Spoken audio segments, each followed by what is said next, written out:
Operation Kagar అనేది చాలా successful గా జరిగింది. దాదాపు 90% మావోయిస్టులు అక్కడ నుంచి అంటే దండకారణ్య ఫారెస్ట్ నుంచి సరెండర్ అయిపోవడం కానీ, చనిపోవడం కానీ, అరెస్టులు కానీ ఈ 1 ఇయర్ దీంట్లో వేలాది మంది బయటకైతే వచ్చేసారు. ఇంకా అక్కడ కొద్ది మంది మాత్రమే అక్కడ మిగిలి ఉన్నారు. సో ఈ రూపంలో ఉన్న మావోయిస్టు ఉద్యమం అయితే అంతమైనట్టుగా కనబడుతుంది. ఏ రూపంలో అంటే సాయుధ పోరాట రూపంలో ఉన్న మావోయిస్టు ఉద్యమం అయితే ప్రజెంట్గా తాత్కాలికంగా అది మళ్ళీ రాదని మనం ఎవరు కూడా గ్యారంటీ లేరు. కానీ తాత్కాలికంగా ఈ రూపంలో ఉన్నది అంతమైనట్టే కనబడుతుంది. సో ఈ నేపథ్యంలో ఇప్పుడు డెడ్ లైన్ దగ్గరకు వచ్చింది. ఇంకా 3 months కూడా లేదు. మార్చి 31కి డెడ్ లైన్ పెట్టారు.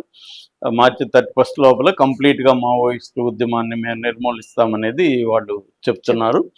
అది కొంతవరకు సక్సెస్ కూడా అయిపోయింది. అయితే ఇప్పుడు 2 విషయాలు మనం చూద్దాం. ఒకటేమో తెలంగాణ ఎప్పుడైనా కూడా మావోయిస్టుల అక్కడ దండకారణ్యంలో మావోయిస్టులను లీడ్ చేసేది కూడా తెలుగు రాష్ట్రాల్లో ఉంచి వెళ్ళిన వాళ్ళే. అక్కడ ట్రైబల్స్ లీడర్షిప్ ఎదగడం అనేది చాలా తక్కువ. అది కారణాలు కూడా మనం అర్థం చేసుకోవచ్చు. ఎందుకంటే వాళ్ళకి ఇది మావోయిస్ట్ పార్టీ అనేది సిద్ధాంత నేపథ్యం ఉన్న పార్టీ. మార్క్సిజం, లెనినిజం, మావో ఆలోచన విధానం పునాదిగా ఉన్న పార్టీ.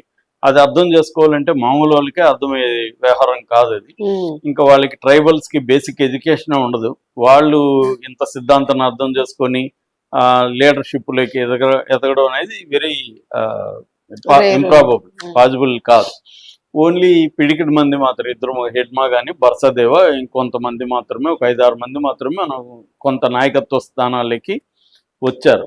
ఇప్పటికి కూడా ప్రధానంగా తెలంగాణ నుంచి, ఆంధ్ర నుంచి వెళ్ళిన నాయకులే అక్కడ లీడ్ చేస్తున్నారు. దాంట్లో కూడా ఆ ప్రాబ్లమ్స్ ఉన్నాయి.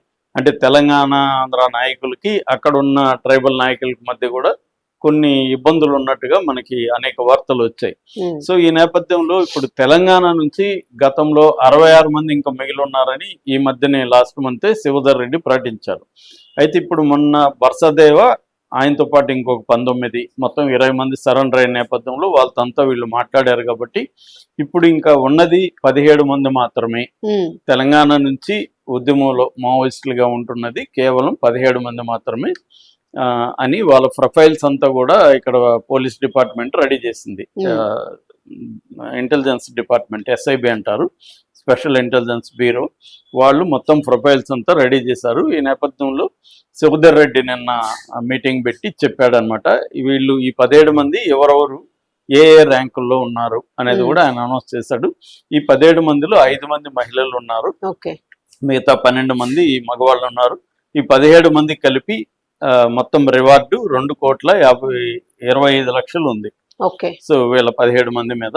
ఈ 17 మందిలో 4 సెంట్రల్ కమిటీ మెంబర్లు.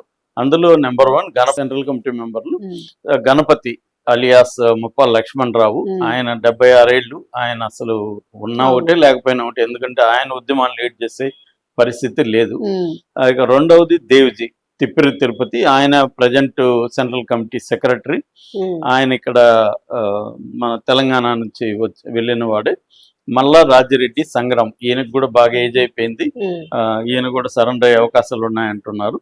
4వ వ్యక్తి పసునూరి నరహరి అలియాస్ సంతోష్. ఈయన కూడా తెలంగాణ, ఆయన సెంట్రల్ కమిటీ మెంబర్. ఈ 4 సెంట్రల్ కమిటీ మెంబర్లు. అది కాకుండా ఒక 6 మంది స్టేట్ కమిటీ మెంబర్లు ఉన్నారు.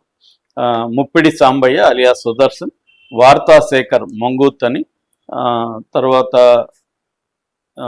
చోటే రత్నాభాయ్ అని, తర్వాత నక్కా సుశీల, లోకేటి చంద్రశేఖర్, దామోదర్. ఈ 6 మంది స్టేట్ కమిటీ, వివిధ స్టేట్ కమిటీల్లో ఉన్నారు. వీళ్ళు కాకుండా డివిజనల్ కమిటీ మెంబర్స్ కూడా దాదాపు 7 మంది ఉన్నారు. రాజేశ్వరి, రంగబోయిన భాగ్య, బాడిసా వంగ, సంగీత, భవానీ, మైసయ్య, భగత్ సింగ్. వీళ్ళు డివిజనల్ కమిటీ, వివిధ డివిజనల్ కమిటీస్ ఉంటాయన్నమాట, దాంట్లో ఉన్నారు. ఇంకొక అతను మాత్రం మామూలుగా అండర్ గ్రౌండ్ లో ఉన్నాడు.